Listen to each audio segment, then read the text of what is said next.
frères dans le Christ, paix, joie, grâce, amour à chacun, chacune de vous. Au nom de notre Seigneur Jésus-Christ, on se vendredi, après les cendres. Dans le temps de carême, nous continuons à vivre notre temps.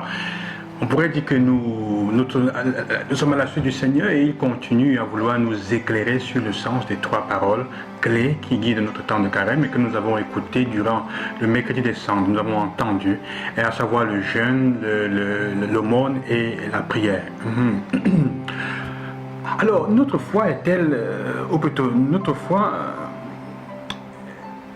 mieux encore, sommes-nous en relation avec Jésus ou alors est-ce que notre foi est simplement un ensemble de pratiques religieuses?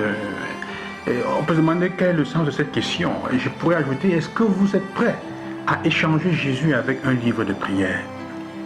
Parfois c'est ce que nous faisons. Nous échangeons le Christ avec un livre de prière. Nous donnons plus d'importance au livre de prière qu'au Christ lui-même. Alors que le livre de prière n'a de raison d'exister que dans la mesure où il nous aide à entrer en relation avec Jésus. Vous vous demandez peut-être pourquoi je prends cet exemple, mais on pourrait appliquer cela aussi à la parole, aux paroles que nous écoutons aujourd'hui dans la première lecture du livre d'Isaïe et à l'évangile. À l'évangile où les disciples de Jean-Baptiste et des pharisiens disent à Jésus, pourquoi est-ce que nous jeûnons? Les pharisiens jeûnent, nos disciples jeûnent, et les tiens ne jeûnent pas. Jésus au fond leur pose la question, quel est le but du jeûne? Quel est le sens du jeûne? Donc c'est un peu ça. Le jeûne est un peu comme ce livre là dont je vous parle, le livre de prière. Il devrait normalement nous aider à entrer en relation avec Dieu, à entrer en relation avec Jésus.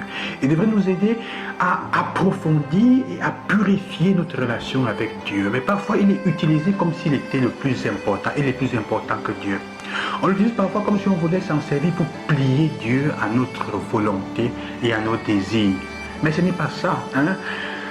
Regardez Jésus au désert. Le temps de jeûne qui passe au désert le favorise dans la prière le combat spirituel contre le diable.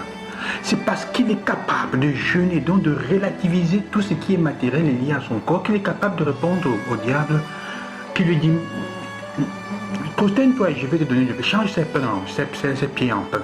Il dit j'ai pas besoin de ça.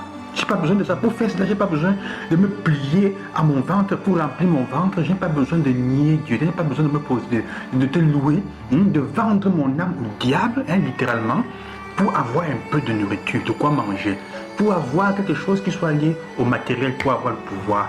C'est ça le combat. Le jeûne nous aide à combattre, à prendre pouvoir sur nos envies, sur nos désirs, pour ne pas nous vendre à moins cher au diable.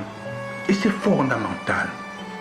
Et Jésus, ou plutôt Dieu dans la première lecture le dit avec des questions intéressantes à partir du prophète Isaïe, qui sont fantastiques. Il dit à Isaïe, dis ceci à mon peuple, ainsi parle le Seigneur, dis ceci à mon peuple, se lève ta voix comme un corps, dénonce à mon peuple sa révolte, à la maison de Jacob ses péchés. Les révoltes que nous avons dans le quotidien, toutes les fois que nous choisissons de donner plus d'importance aux choses autour de nous, à nos pratiques religieuses qui ne nous amènent pas à entrer en relation avec Dieu, à servir Dieu de manière concrète, alors nous nous éloignons. Cela ne nous sert à rien. La première lecture nous le dit. Il dit, quand nous gênons, pourquoi ne le vois-tu pas? Eux, ils se plaignent au Seigneur. Quand nous faisons pénitence, pourquoi ne le sais-tu pas? Eux, ils se plaignent devant le Seigneur. Le Seigneur leur répond, oui, mais le jour où vous jeûnez, vous savez bien faire vos affaires. Quand vous jeûnez, vous savez bien faire vos affaires. C'est-à-dire que vous savez très bien faire ce qui ne profite qu'à vous. Vos affaires, c'est ça, ce qui profite à vous, ce qui est dans votre intérêt. Quand vous jeûnez, votre jeûne est, est décousu de la pratique de la charité. En fait, c'est ça le danger. C'est pour ça que les 3 choses vont ensemble. Là, le jeûne, la charité et la prière vont ensemble. Alors, il dit, et vous traitez durement ceux qui peinent pour vous. Ceux qui peinent pour vous les traiter durement. Manque de charité, manque d'amour fraternel. Il n'y a pas de tolérance. Il n'y a pas d'amour les uns envers les autres. C'est ça le concret. Si ton jeûne est décousu de ces histoires-là, ton jeûne simplement est une abomination. C'est ça qu'il veut faire comprendre. Vos jeûnes se passent en disputes et querelles, en coups de poing sauvages. Et les coups de poing sauvages ne sont pas seulement physiques, ils sont aussi moraux, ils sont psychologiques, ils sont dans les paroles. Sœurs et frères, depuis que le temps de carême a commencé, demain c'est vendredi, aujourd'hui c'est vendredi, comme nous disons, hein, tu vas dire que tu jeûnes, mais tu as insulté combien de personnes depuis mercredi passé? Tu as parlé mal de combien de personnes depuis mercredi passé? Est-ce que tu t'es préoccupé de te savoir si ceux qui sont autour de toi, avec qui tu as été chamaillé, sont en bonne santé, sont bien? Est-ce que tu t'es préoccupé pour elles? Ou alors tu ne continues qu'à regarder ton intérêt? C'est ça. Alors tout ce que tu vas faire comme jeune aujourd'hui, te priver le temps de nourriture que tu veux, tout ce que tu vas faire est inutile. Zéro. Tant que ça ne te porte pas à t'occuper des affaires de Dieu qui signifient prendre soin de ceux qui peinent sur toi, les traiter bien et non plus durement, arrêter de se disputer les querelles et les coups de poing sauvages. Ce n'est pas en jeûnant comme vous le faites aujourd'hui que vous ferez entendre là-haut votre voix.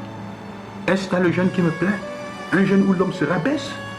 S'agit-il de courber la tête comme un roseau, de coucher sur le sac de la cendre? Appelles-tu cela un jeûne, un joie grave au Seigneur? Le jeûne qui me plaît, n'est-ce pas ceci? Fait tomber les chaînes des injustes, délier les attaches du joug, rendre la liberté aux opprimés, briser tous les jougs. Partager son pain avec celui qui a faim, accueillir chez toi les pauvres sans abri, couvrir celui que tu verras sans vêtements, ne pas te dérober à ton semblable. Alors ta lumière brillera comme l'aurore, mon frère, ma soeur, et tes forces reviendront vite. Devant toi marchera ta justice, et la gloire du Seigneur fermera la marche. Alors si tu appelles le Seigneur, il répondra. Si tu cries, il dira, me voici. Le jeûne nous met la disponibilité de faire que Dieu se meuve pour nous, parce qu'il nous préporte à agir dans la charité et à tenir une relation de prière avec Dieu qui soit vraie. Si ce n'est pas ça, tu as raté. Alors, choisis bien ce sur quoi jeûner en ce jour-ci. Que Dieu vous accompagne et qu'il vous bénisse. Je vous bénis au nom du Seigneur. À demain.